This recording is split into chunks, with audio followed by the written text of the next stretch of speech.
ఈరోజు మన ride Aravelli to Pichavaram mangrove forest. ఇదైతే 85 కిలోమీటర్స్ చూపిస్తుంది, అంటే 2 అవర్స్ పడుతుంది.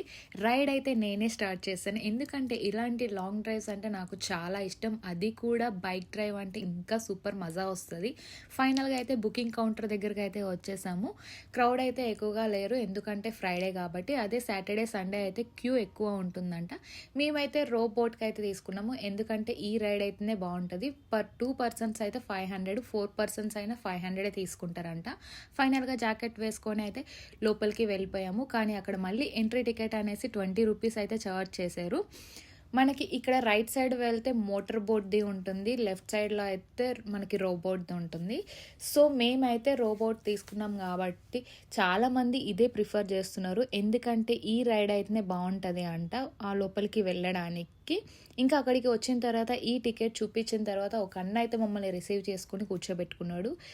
ఈ అన్ననే మమ్మల్ని అయితే రైడ్కి తీసుకెళ్ళిపోతున్నాడు.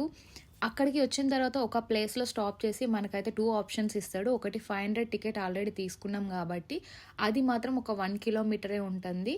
సో మీకు ఇంకా 4 కిలోమీటర్స్ ఎక్స్ట్రా రైడ్ కావాలంటే మీరు 700 పే చేయమని చెప్పారు. కానీ మేమైతే బార్గెనింగ్ చేసి 500కి అయితే లాస్ట్కి ఫైనలైజ్ చేసాము. మనం స్టార్టింగ్ బోట్ ఎక్కినప్పుడైతే ఈ మ్యాటర్ అయితే అసలు డిస్కస్ చేయరు. మిడిల్కి వచ్చిన తర్వాత 2 రూట్స్ చూపించిన తర్వాత అప్పుడు చెప్తారు, ఇలా 4 కిలోమీటర్స్ వెళ్తే రైడ్ బాగుంటుంది, 500 పే చేయాలి అనేసి, ఎక్స్ట్రా అమౌంట్ పే చేయాలి అనేసి.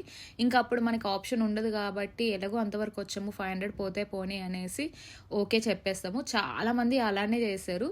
కానీ నిజంగా చెప్పాలి అంటే ఆ 1 కిలోమీటర్ కంటే ఈ 4 కిలోమీటర్ రైడ్ అయితే బాగుంటుంది.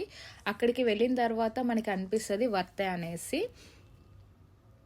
నేనైతే చాలా ఎంజాయ్ చేశాను రైడ్. ఈ పిచ్చవరం మంగ్రూవ్ ఫారెస్ట్ అయితే బెస్ట్ అనే చెప్పాలి. పాండిచేరిలో కూడా ఒక మంగ్రూవ్ ఫారెస్ట్ ఉంది, ఒకవేళ టైం ఉంటే అది కూడా విజిట్ చేయొచ్చు. కానీ దానికన్నా బెస్ట్ అయితే ఇదే అని చెప్పాలి, ఎందుకంటే వరల్డ్లోనే 2nd లార్జెస్ట్ ఫారెస్ట్ అంట.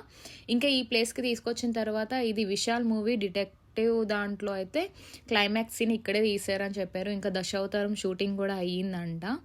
సో అవన్నీ ఎక్స్ప్లెయిన్ చేశాడు. ఇంకా డిసెంబర్లో అయితే చాలా బర్డ్స్ కనిపిస్తాయంట మనకి, వెరైటీస్ ఆఫ్ బర్డ్స్.